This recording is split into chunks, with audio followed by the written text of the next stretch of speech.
I began eating all that I could, and several days later, I was released from my dungeon and began my journey back to health.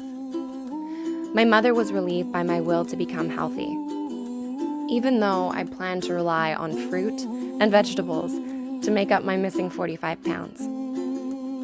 Things were looking up for the most part. I knew I was loved, but still craved that magic, that continued love and affection. I continued my final year of high school still feeling this missing link. To all my friends, I was fearless, but to myself, I felt insecure and still judged my gradually growing frame. Until one day, I met a guy.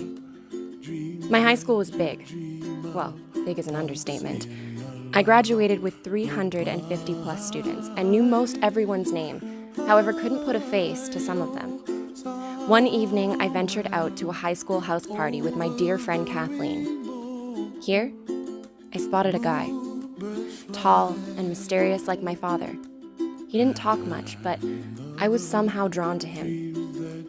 As though we were pulled together by some outside force, magic. We began to kiss. After this night, I continued to think of him. I dreamt we rode off on a white stallion, embracing each other as the echo of cantering filled a narrow forested path. I knew there was a spark. There was something there, and I needed to see him again. His shy demeanor and my ongoing insecurities prevented us from approaching one another in person. I remember chatting with him night after night over Facebook and MSN Messenger. My imagination ran wild with all the things we could do together, from traveling the world to one day having our own dog. I saw it all. These daydreams and nights of online chatting one day became a reality. I received a phone call, one that would forever change my life. A mutual friend of ours had arranged a camping trip. This mysterious man in my dreams was set to go on this trip with a friend of his until she pulled out. Lucky me. I was asked to replace her. Of course I said yes, and quickly packed my bags to hit the road. It worked out that he picked me up and we drove along the highway with some definite silences, but ones that felt so comfortable, they could have been with a best friend. This trip ended with a night of pizza at his family home and continued with many more over the years. My weight went up and up and up.